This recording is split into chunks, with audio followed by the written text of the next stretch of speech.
And just before we come on the show, another name has come up. Oliver Antman, Yeah. a Finnish winger with Go Ahead Eagles, Dutch club. They estimate the going rate is around about £5 million for him. Now, it's unclear at this point, is this an alternative to Raksaki or another one that Rangers have got their eye on? Because they certainly need wingers as well. So, loads to do, and it's more complicated for Russell Martin because not only is he trying to rebuild a squad, but he's also trying to press the reset button on the style of play at Rangers and what he wants his team to look like on the pitch. And it is contemporary and it's different, and I don't think you can pull all that together in the space of 4 weeks at pre-season either. So I think there's likely to be some bumps in the road early in this season for Rangers, because terrific starting result against Panathinaikos in the first leg, 2-0. But we saw throughout that game there were moments in it when it could have gone in a very different direction. Yeah. Had Panathinaikos got themselves in front. Panathinaikos, we talked about Rangers going 2 goals behind. Panathinaikos could very easily have gone 2-0 up in that first half, maybe even more than that. Easily. So, and those look like, to me, like little glitches in trying to do a grand redesign on how you want the game to be played, inverted fullbacks, and this, the whole Russell Martin philosophy. He's trying to put it onto the pitch, and I think that'll take time. And clearly afterwards, he did say there were players that were going into positions on the field that he didn't want to see them in, and that they hadn't been doing when they'd been rolling this kind of formula out at training. So all these things, these are growing pains, and Rangers will experience a few of them because the size of the change involved here, this whole scale of it, is enormous in terms of personnel and playing style. But I think also Rangers fans will be looking at it and being excited by it, because they are certainly going to get something very, very different from what they've been served up over the last wee while. And let's be honest, what they've been served up over the last wee while hasn't been anywhere near good enough, and the amount of trophies that Rangers can show for it is the ultimate proof of that. Yeah.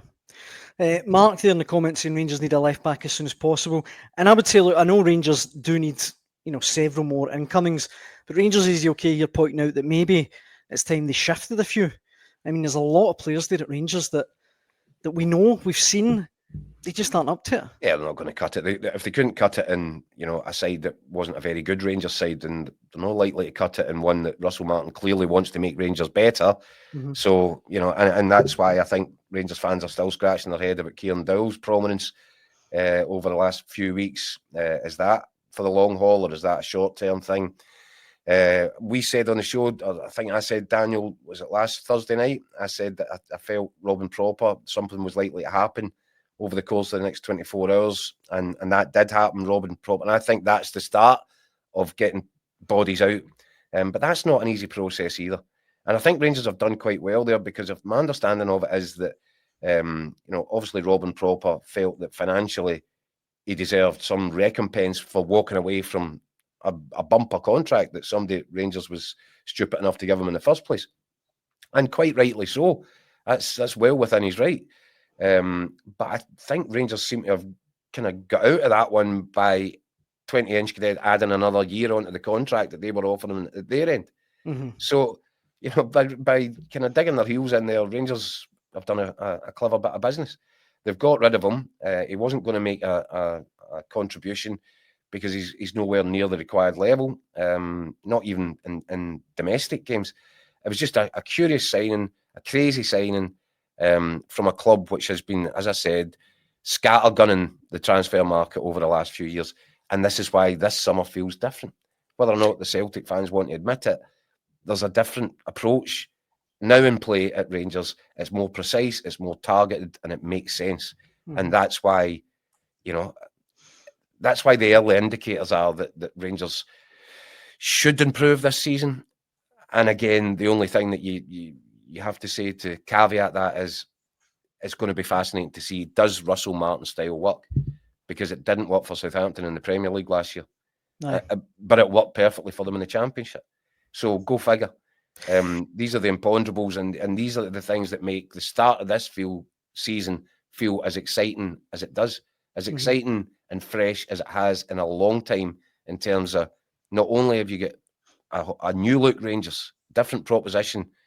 You've got Celtic in this situation where Brendan Rodgers going into the final year of his contract. He'll want to steam ahead. He'll want to put the foot to the floor in this campaign, and he's not yet in his second spell completed a treble. That'll be his target. Being no doubt that's his target at the start of every campaign. So, you know, is this his last year? If it is, will he want to go out with a clean sweep? You damn better be sure that that's in his thoughts right now. So how Celtic respond to that? Fascinating. And then you've got your Hibs that, you know, I've been so impressed by them that I predicted to go to Mitchell and get a 1-1 draw. They did. And I think there's every chance of them getting through that tie now. But Europe aside, what are they going to offer in domestic terms this season? I think a lot. Hearts will be significantly better under Derek McInnes. I was going to come to Hearts, Keith, and maybe mention their game yesterday. In a wee minute, but they'll be good. You've got Aberdeen off the back of a Scottish Cup win. The momentum that they will take with them into the new season from what happened at Hampden. There's so many factors, so many different strands, and it feels fresh and it feels vibrant. And I'm really excited for the season ahead, Daniel. Aye. Just to finish in Rangers, the left back position seems to be causing a bit of conversation in the comments. Bluebell says the left back position needs sorting above all else. Aaron is a great right back, but he was very poor on the left last week. It's one game, but it's concerning. If Yefty is the answer, we need Aaron's at right back. Mark also says, Keith, I'm worried about the left back position in Greece. Would you start with Yefty?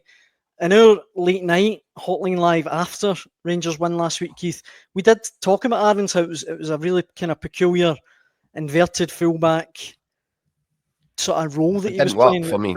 Didn't really work. It didn't work. And again, this is going to be the fascinating thing. Is this really the way that Russell Martin sees it being played? Is this what he wants? Was this the idea, the intention? Because if it is, then I would fundamentally disagree with it. But the other side of that coin is Russell Martin did say afterwards there were bits that he wasn't happy with. Maybe the sort of a disconnect between Max Aarons and Nicholas Raskin was part of that, because it didn't work for me. You've got a playmaker, a Belgian international playmaker, no less, in Nicholas Raskin, has the ability to get on the ball in central areas, link up, knit up moves and passes with teammates, and get into the final third and cause problems in there, where it's, you know, assisting or scoring goals. And it seemed to be that he was neutered by the style of play that Rangers employed in that first half in particular, because Max Aarons was going into his position and getting on the ball and looking to dictate play, and he wasn't very good at it.